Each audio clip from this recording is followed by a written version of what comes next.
Good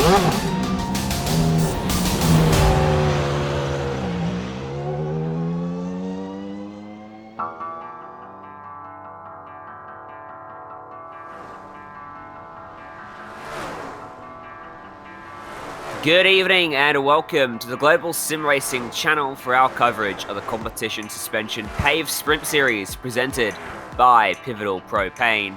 Our coverage takes us to Lanier National Speedway today for round 2 of the season. 2 heats, a feature, qualifying ahead of us. Should be a great night of action. You'll see it right here on GSRC. My name's Ryan Jones. Alongside me in the booth is Gary Weaver.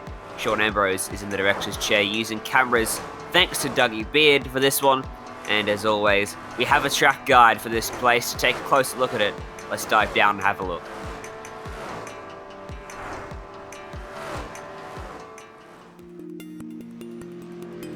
Lanier National Speedway, now known as Lanier Raceplex, finally started seeing racing again here just a few years ago. Before the track went silent in 2011, it was a common feature on touring short track series schedules across the southeastern United States. From super late models, street stocks, and legends, they all were here. The Wayland Modified Tour and ARCA even made some stops here as well. Back in the late 80s and early 90s, the Grand National Series, now Xfinity Series, made 5 stops here. The last, 1992, won by eventual NASCAR Cup Series champion and fellow iRacer, Bobby Labonte. The track has since reopened and been given a facelift.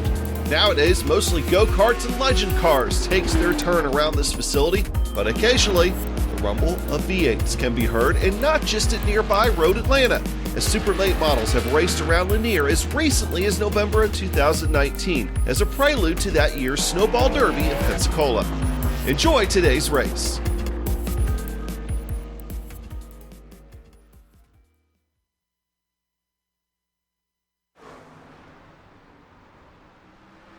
A look there at Lanier Speedway, and look now towards our race details because a slight tweak in the format for tonight's proceedings, Gary.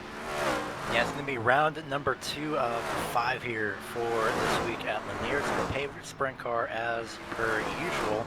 It's going to be fixed setups as well. Everyone on the same setup. At this point, it's just going to be everyone driver skill, really, depending on who can be the best of the now 16 drivers in total. And that's a little bit of a change in the format. It is now top 12 qualifiers that automatically advance to the A main. 2 heats for the top 2 advance to the A main, which will be a total of now 16 drivers. So a few more drivers going home, 4 more than usual, aside from the 20 that we had before. And a very short racetrack, Lanier Speedway is, so might be a good thing in the grand scheme of things, but either way it means the heat races are going to be even more frantic because you're not on those top 2, you're going home.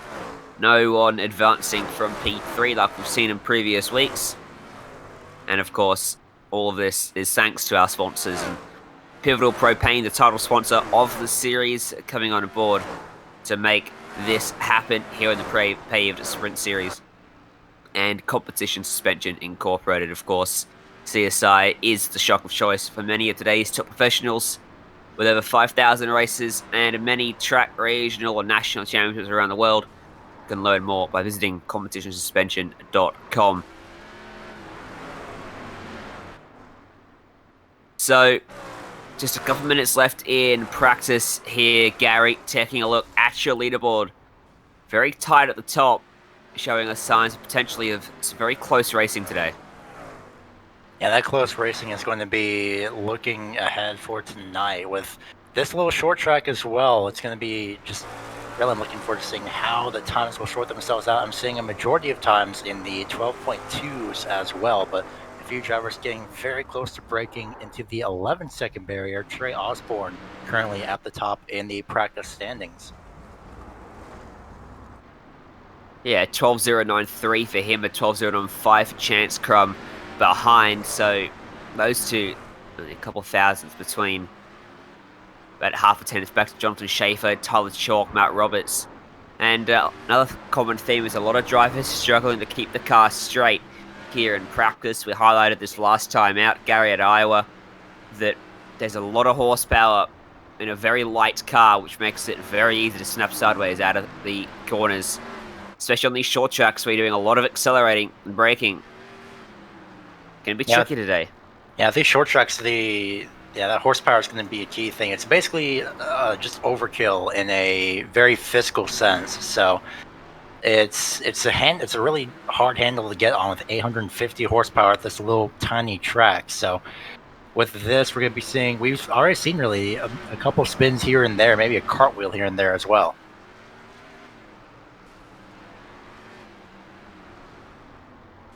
I don't think that's out of the question. I'm just checking flag will fly on practice, and we'll head in to qualifying 5 minutes to put down 3 laps, top 12.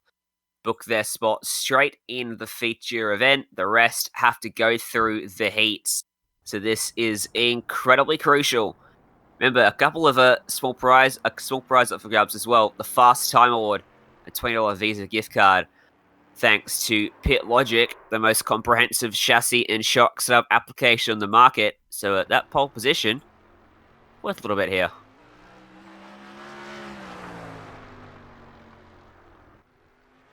Taking a look right now at Tyler Chalk making his way around, as many other drivers also do so here at Lanier for their qualifying session.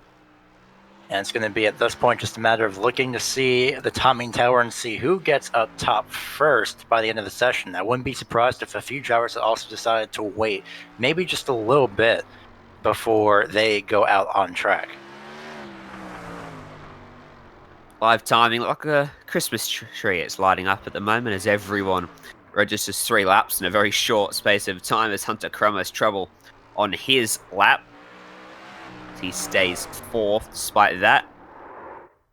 Bazanich currently at the top of the timing sheets at the 12.197. Matt Roberts there finds an improvement to 13th. Andrews goes 2nd, knocked off by Osborne, who's just 4,000 short. What about Colton Collins? What can he do? Not a good final effort. He's going to have to race his way through the heats today. Justin Brester beginning his attempts.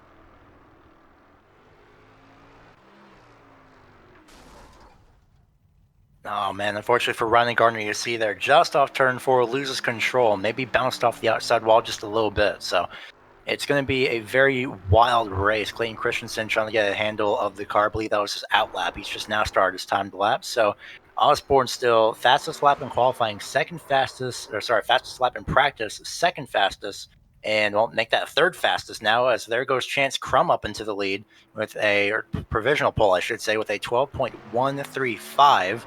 So far, they're about a tenth slower, really, as compared to the practice sessions. I'm wondering if there's maybe a little bit of slipstream that has something to do with it, but I'm not entirely sure.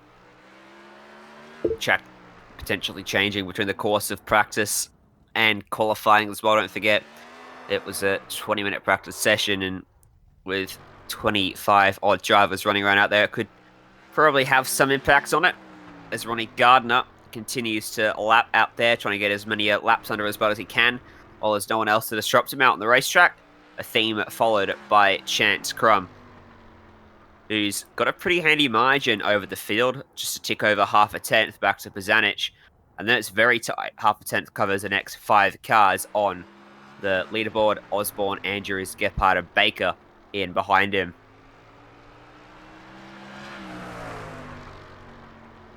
Minute 50 left in qualifying. Chance Crum at this point just making some practice laps around Lanier Speedway for the time being. And, well, the top 6 all within a tenth of each other. And then it's going to be relatively the same as well. Another 6 drivers until we get to 2 tenths off the pace. So a relatively close field here for this week. You can see there how little banking Lanier has. It's got a bit through the corners, but it's not sizable, so you got to really slow the car down to get it hooked around the bottom of the racetrack. You can use a little bit of the apron, as you can see from on board here. You dip the left side, it's just below that yellow line, and helps you just to hook around the corner. That does not help. Ooh. And I feel sick now. Yeah, apologies for anyone who had that. That is a flip and a half right there. That is for sure. This is why I shall never be buying VR and staying with triples forever, my friend. Oh, but VR is fun, though, you have to admit. Although that in VR, well, that's debatable. I will definitely report my findings by next week when I get everything and get VR back set up. So, but next week I'm actually going to be practicing in the sprint car, maybe just for fun and see how that goes. So, that's going to be quite fun. My friend, have you ever heard of motion sickness? Yes, that makes a lot more sense now. Now that is something you'll discover you'll have when you get VR. Never had it before, but you'll get it with VR. Trust me. Not me. See. We'll see if you say the same thing after going for a dozen barrel rolls in a sprint car around the high banks of Eldora. Or even today, in a paved sprint around Lanier National Speedway. Checkered flag falls on qualifying. And we head into our first heat of the night. This is how they'll line up for this heat. It'll be Tracy Lepazic and Shulkuski on the front row. Matt Roberts and Tom Hezet, on row 2. Mason Hannigan and Laundry Dinnan on third row of the grid. Trevor Reed, Colton Collins starting from 7th and 8th. Clayton Christensen and Justin Brester, your top 10. Gardner and Ergard and Conley round out your 13-car field here for heat number 1. Brought to you by KT's Steering Service. Kevin Thomas Racing Services rebuilds, repairs, and Dyno's Power Steering, Gears, Pumps for the Midget Sprint Car and Silver Crown Markets. Just another one of our fantastic sponsors bringing you this series to you. As we wait behind that pace car, probably going to be 2 laps behind the iRacing.com pace truck here before we get underway. And that 2 laps on shore, a few drivers are wondering, what exactly am I even supposed to do in this situation when I'm outside of the top 2 and trying to avoid cars left and right? Well, at that point, just hang on and hope for the best, sit in the back, wait it out, and just be careful as possible, but not too aggressive early on.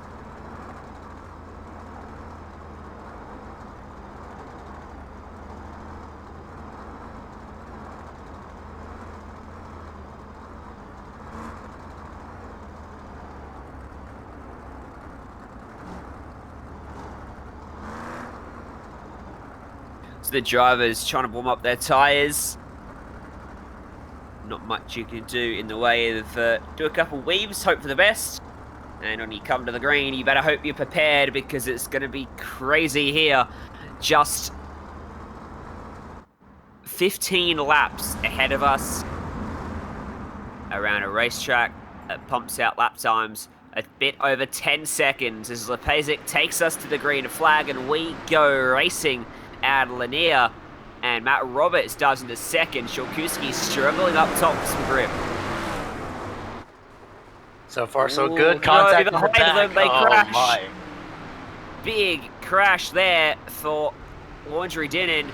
Lands on his roof. Had to take the tow back to pit lane before the leaders come back around. That leaves Lepazic leading Shulkuski, Roberts, Hannigan, and Reed, your top 5. That was Tom Hesser that somehow sort of relatively hung on to it, just right in the bottom lane now, possibly with steering suspension damage. You see here, great camera angle here, just looking back behind Lipasek right now for the time being. That is Shulkuski directly behind in that number 17 machine, side by side for third place between Roberts and Hannigan, as they're going to be battling for the final podium spot, but not the transfer spot just yet. Not too sure about that because Heat 2's been skipped. Again.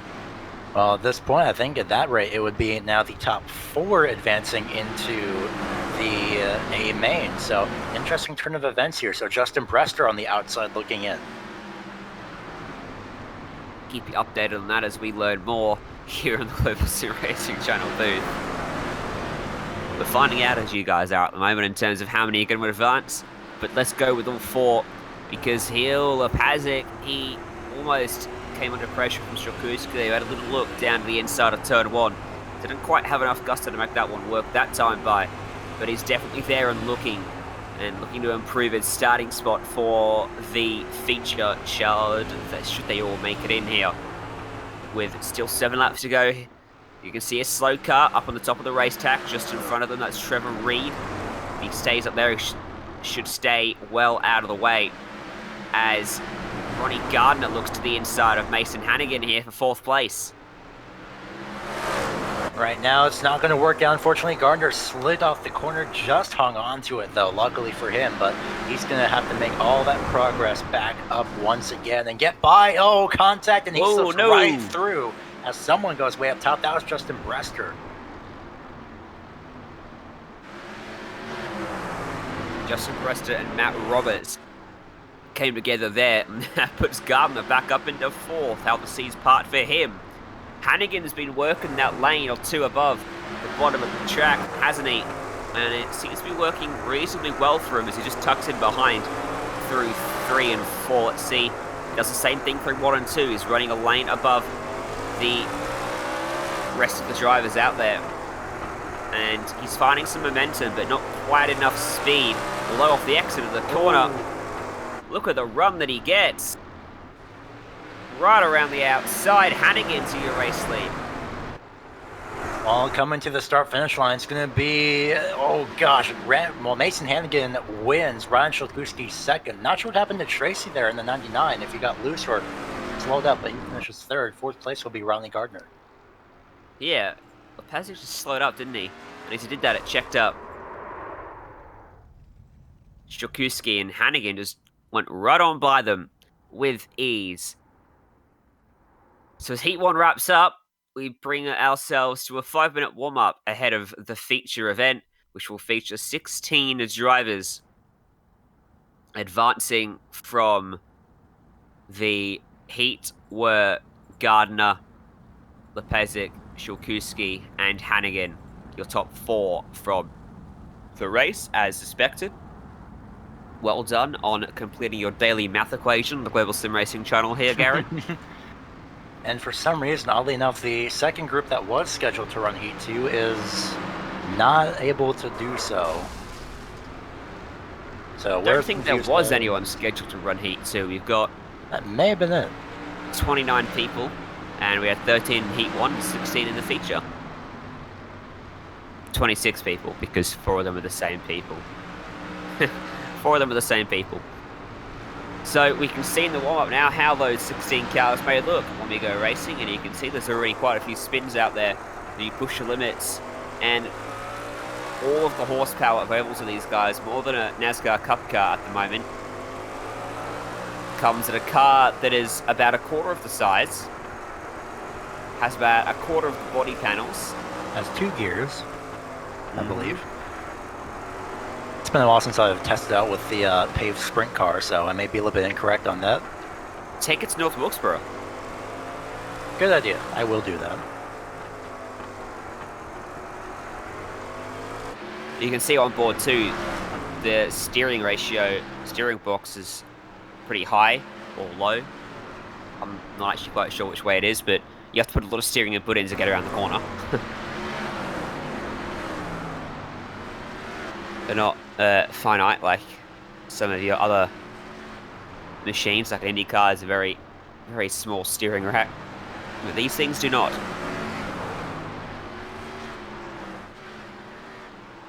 Right now, for the time being, everyone just setting their laps, just trying out whatever lines possible. I'm seeing that Tyler Chalk and Tracy Lepasic are just running 1-2 at this time for the time being. They've been just kind of running almost in tandem in a sense. Ooh, a little bit loose off the corner was Chalk, but he managed to hang on to it. So really, it's just a matter of just trying to get a handle on the car, maybe a little bit of practice, and trying to see how much space you have, as unfortunately those two have wrecked off turn number 2, unfortunately. Possibly collected a 3rd driver, but a little bit of a preview of what's to come for tonight as we're taking a look at Trey Osborne right now for the time being. You can see left side tires just a little bit below the yellow line in the corners. Usually you never want to have your left side tires on the apron, but considering how relatively flat this track is, it can do that for sure. Maybe help the car rotate a little bit more. Yeah, some tracks you're able to hook the apron a little bit to help you around the track. Others, if you do it, you're destined for the fence. I think this place definitely one of those joints where you can use it a little bit. Generally, the less banking, the more likely it is you can use some of that apron. Cameron Baker running there in the number 51 all-white machine. You can see at the speed, he reaches a top speed of 107 miles per hour, down to 77 through turn 1, and then right back up to 111 on the entry to turn 3. So, very quick burst of speed out of these corners. Very light cars as well, which means that horsepower is able to get them up to speed very, very quickly. And the 2-gear ratio, the 2 gears mean they're very much suited to the short tracks, Gary, as opposed to the longer runs. You'd probably be boarding them out after, what, I think, 100 yards at Talladega? Depends, especially with, oh gosh, these at Talladega would be absolute insanity, and I would actually love to see that, to be quite honest.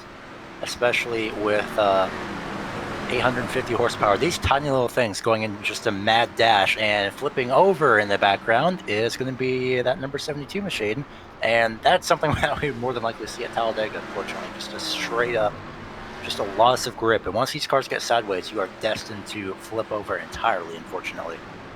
Hey, CSI Shocks, make it happen, eh? Let's have a Talladega race in these bad boys. See how hectic it gets. There you go, there's another display of how much input you've got to put in through these corners. He's almost about 90 degrees to the left, isn't he? Yeah. Through the middle.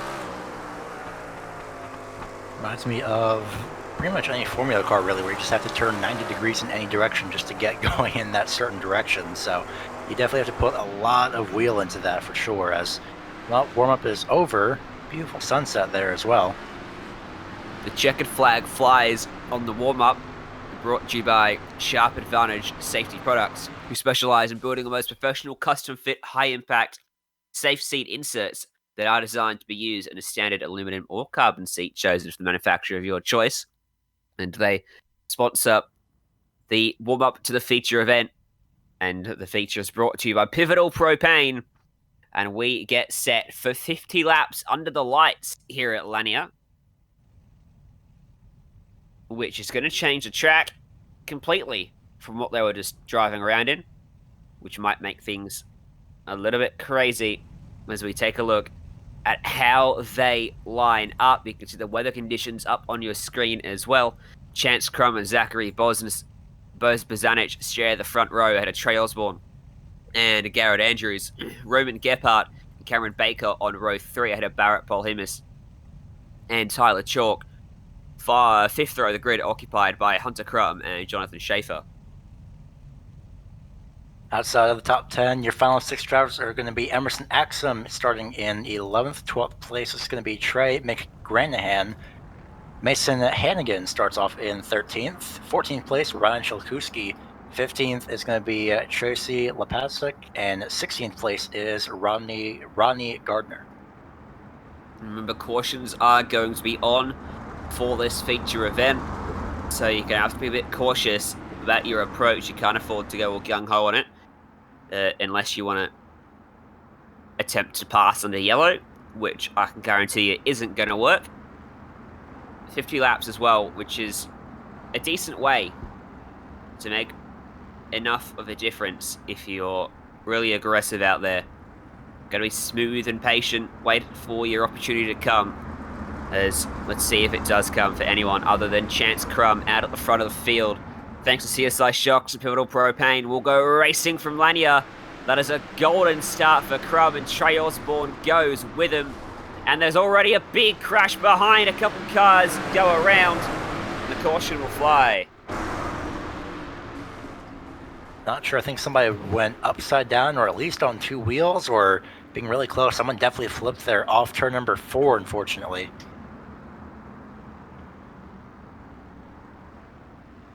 Well, there was almost a crash, and then there wasn't. A lot of cars got involved, and then the 21, I believe, wrecked after the caution came out, actually, up on the exit of turn 4. This is, as we come to the green here, because, well, it happened almost at the green, down into 1 and 2. So he jumps on the loud pedal on the outside, and you'll see a big checkup in front. Right there, everyone darts around there, a car into the fence on the outside. That was and then Jonathan Schaefer. Yeah, right there, they wrecked after the caution flag. Not sure what happened to Jonathan Schaefer. If he looks like he overcorrected. He started to spin to the left and then immediately snapped right. There he goes. So that might have been the cause for the caution. I would say that was definitely the cause of the caution, and overcorrecting and snapping like that often happens when you're on an oval and trying to save a sideways car. On-board replay of him as the light flashed away in the grandstand. And yeah, really unfortunate. He kept it off the fence though, didn't he? And so he won't have any damage to contend with. He should be able to keep himself out there on the racetrack. Lights out, the pace car will go back green at this time. The single file will restart to get ourselves back going. Light's not quite out yet. Now they are. Yes, there you go.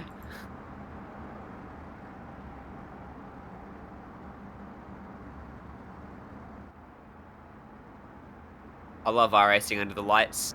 It's every bit as good as it is in the real world. It has that effect as the light beams down on the circuit. And Chance Crumb gets us back to the green flag. Once again, we go racing a Lanier. Look at the restart for Roman Gephardt getting the inside of Bozanic for third place.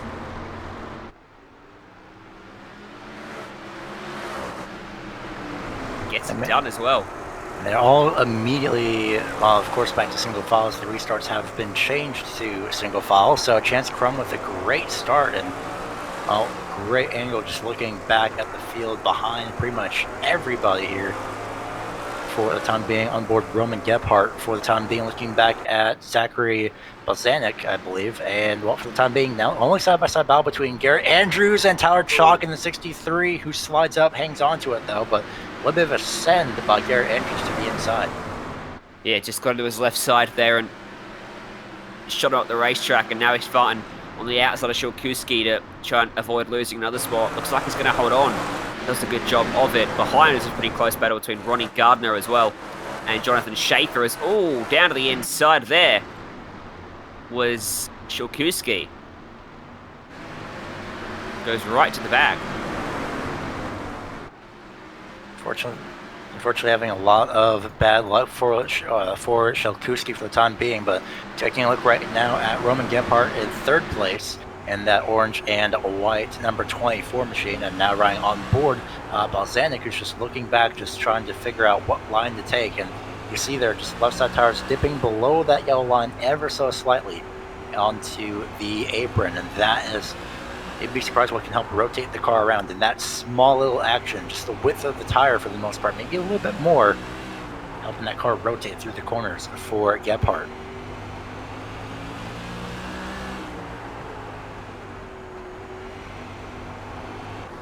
Crash in the back for P8. Cameron Baker around it with the 63. Caution flies for the second time today. Here's a look at your replay of how this one unfolded. Chalk into the back of number 51. Turns him sideways and around. It looks like this actually be a good camera angle. Sorry, Ryan. Maybe just a little bit of early braking and just didn't expect it. Definitely close though, and we've been seeing that a lot. Indeed. Luckily, these cars seem to be able to take some beatings, don't they, Gary? You can have a bit of contact and not beat up your car too much. They've got a bit of a bumper bar on the front and the back, don't they? So I think they've both escaped without any damage. You know, let's enjoy this while we can, because when/if iRacing does put the new damage model onto these sprint cars, those tires will probably not be there by the end of that. So consider themselves lucky for sure for this time. But yeah, it looks like just one of those months where you're too close, both going for the same real estate. Maybe someone in front of you slows up a little bit too quickly or a little bit sooner than you expect. So it does happen, but luckily no major damage from both drivers. So they both seem to have lucked out of it for the time being.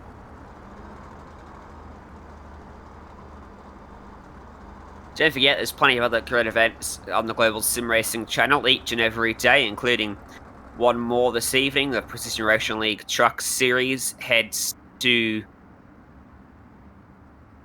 another great location for the season, which heads down to just a couple rounds left to go. Season 3 signups, by the way, are open with all 5 nights of racing on GSRC. Plus, a pretty cool announcement on our social media channels. You want to go check that out for a brand new series we're covering. Keep our focus right here, though, as Chance Crumb almost came under pressure from Osborne on that restart. And next week going to be USA and then Richmond, so it's going to be a interesting way to close out the month as Hannigan up on the top side trying to get around Jonathan Schaefer, who goes all the way onto the apron. But right now, for the time being, it's going to be single file up front. There it is between Schaefer and Hannigan. Hannigan up top in the red, and he will decide to fall back behind Schaefer. Emerson Axum just in front was trying to get to the inside of Andrews. He's Osborne's lost it. He closer for the lead. flips up and over 2 cars and into the fence, and he sticks the landing. But that was a tumble and a half for the number 4 machine. I believe he jumped over 2 other drivers as he wrecked that car. Well, he got sent up by the 23 for sure. And that was just as Trey Osborne was making a pass to the inside of Chance Crumb. So that was a lucky break for Chance Crumb. Just a little bit loose. Oh, goodness. And just gets sent right up.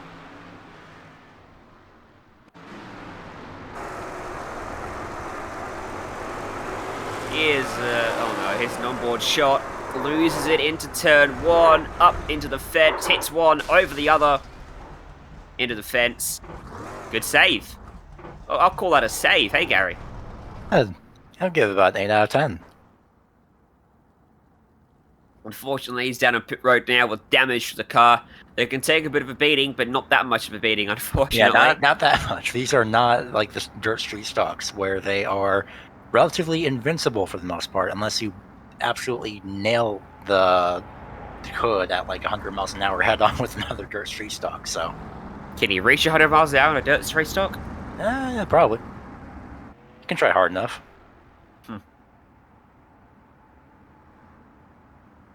We're past halfway in this one as well. Lap 28 of 50 here at Lanier. So, drawing towards its conclusion, we'll go green with less than 20 laps to go. Single file restart is helping Chance Crumb maintain an advantage here. But Osborne almost got to his inside last time, so he's got to be a little bit careful here because he could be up for a bit of a challenge as we get down towards the checkered flag. As the lights go out on the pace car this time. 1 to go. We'll go racing when we come back to the stripe for the 4th time of asking today.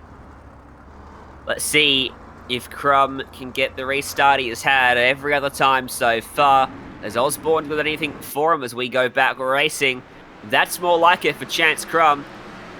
He leads them across. Osborne and Gephardt follow. They're side by side for 5th. Hunter Crumb under pressure from Garrett Andrews. Osborne stuck right with Crumb the last restart, as you see a side-by-side battle for the time being around P6. That's Garrett Andrews on the inside. Outside is Jonathan Schaefer as he tries to power off the corner. He's going to make contact. Schaefer gets sent around. Caution going to come out. Nearly gets flipped over. And Mason Hannigan with absolutely nowhere to go at that moment. Hannigan has had an issue of cars spinning in front of him into his direct Pretty much. path, unfortunately, pretty this much. evening. It's a second literal run-in, unfortunately, for Hannigan. At least this one wasn't on his roof, so to speak, like the last one was. So Schaefer just got hit on the left side, didn't he? Right on the crucial part of the corner on the entry, which offloaded him pretty quickly. And like you said, Hannigan had nowhere to go to finish off the deal.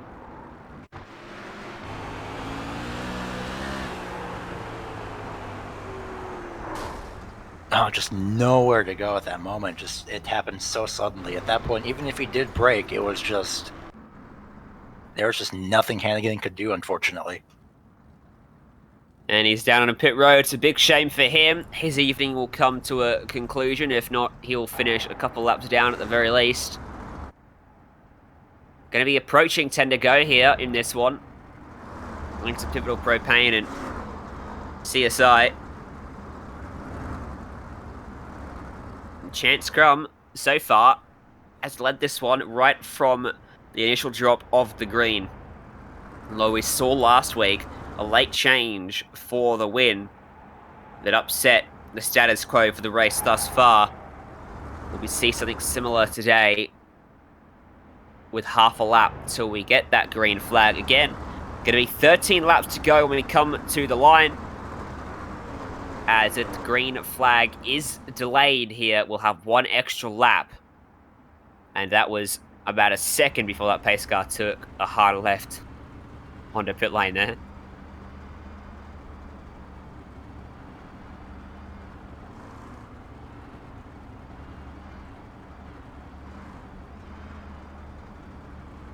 So, it'll be 12 laps to go when we come to the green flag. They're slowly winding down. This time we're going to get going. Crum jumps on that throttle pedal.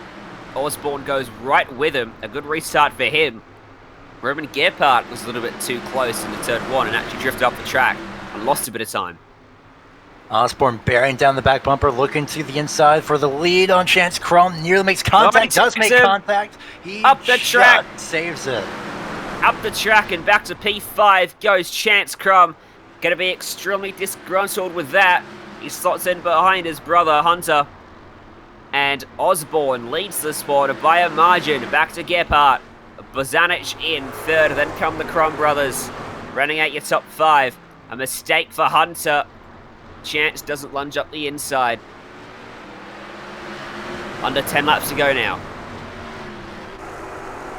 Pretty sure Chance Crum is absolutely biting at the thought, trying to get back into at least the podium positions. He goes to the inside of Hunter Crum, and for the time being, he will slowly be crawling his way back up the running order for the time being. But Trey Osborne has a very sizable gap for the time being between himself and second place of Gephardt as we ride on board with Chance Crum, just looking at how far the next three drivers and run. Unfortunately, that outside wall did not help out. Certainly didn't, and that might keep Bozanic in a comfortable spot in terms of claiming P3 in this one, but he might make it P2 as he applies the bumper to the back of the 24. They touched not once, but not twice, but three times, and eventually Bozanic went around, and the caution comes out. Chance Crum elevated up into P3. Gephardt manages to hold on to second. Here's a look at your replay of that one.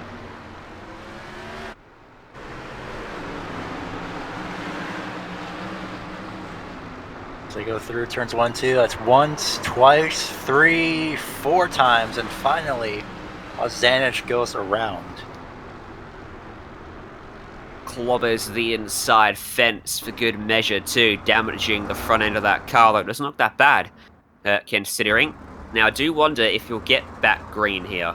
I don't believe so, because at this point, it's going to be 2 laps to go at the line. Lights remain on, which means this is it. This is how they'll finish here at Lanier. And Trey Osborne is going to get himself a race win here in the CSI Shocks Paved Sprint Series on the Global Sim Racing channel. It'll be Gephardt and Chance Crum that round out your podium. Short track racing, Gary. Oh yeah, definitely. It was absolutely an incredible race, and as the white flag flies at the staggering 40 miles an hour that these drivers are going, I have to say though, it was absolutely incredible racing here at Lanier. Unfortunately, not finishing under green, but great racing regardless. Indeed it was, and Osborne had to use some of that short track chrome horn to get on by Chance Crum. He did what he needed to. and he's going to get himself a checkered flag here at Lanier National Speedway. He's your race winner for round 2 of the season. And with that, here on the Global Sim Racing channel, we'll go to a break. When we come back, we'll have your results, and maybe some interviews with our race winners.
Welcome back to the Global Sim Racing channel to Lanier National Speedway for round 2, the CSI Shocks Paved Sprint Series presented by Pivotal Propane. The race concludes, and your results stand as this. Trey Osborne, your race winner from Roman Gephardt in 2nd. Chance Crum, Hunter Crum coming across 3rd and 4th. What could have been for Chance, you must wonder. Ronnie Gardner, your top 5. Garrett Andrews, Tracy Lepizic, Ryan Shulkuski, Zachary Bazanich, and Cameron Baker, your top 10. And then the rest of the 6 drivers, also a lap or more down, didn't finish, I don't believe. Tyler Chalk in 11th, Emerson Axum, Mason Hannigan 12th and 13th, respectively. And then it's Jonathan Schaefer, Barrett Polhemus, and Trey McGranahan rounding out 14th through 16th. Final thoughts on this one, Gary, as we look forward now to the next race in the championship. Yeah, USA Speedway. It is absolutely incredible. I actually got my first win on iRacing there as well. So it's a track that's held of mostly not great memories, to be quite honest. But on the bright side, though, it's going to be really cool to see how the sprint cars handle there. I've never seen that, so I'm wondering how they would decide to handle that. And if the top side is really going to be something to play into factor there as well. Indeed, something going to be interesting to see. Plus, we visit some more great racetracks before this season wraps out, including, I believe, the last great Coliseum. So, the rest of the season is going to be just as fun as it was tonight. But in terms of tonight, this will conclude our evening. Thanks to Competition Suspension Incorporated and Pivotal Propane for their sponsorship of this series to help it come to your screens, as well as KT Steering Service and Sharp Advantage Safety Products and Pit Logic as well. all bringing this to you. And of course, the companies that provide the software and the hardware for our broadcast, as well as June Londe, who provides all of our wonderful music. You can see the screen how you can get a hold of all of them. Thanks to the team with me today, Gary and Sean. If you want to find out more about GSRC, including our upcoming races, you can find it at globalsimracingchannel.com or our social media on Twitter at GSR Channel, Facebook, and also Instagram at GSRC_Graham. Don't forget to like the broadcast if you enjoyed it. Hit subscribe if you enjoyed it even more, and you won't miss a moment here on the Red Brand. Other upcoming races are listed there on your screen, so mark them down and check them out if you want. From all of us here in the booth, thanks for joining us, and until next time, race clean, race hard, and we'll see you on the track.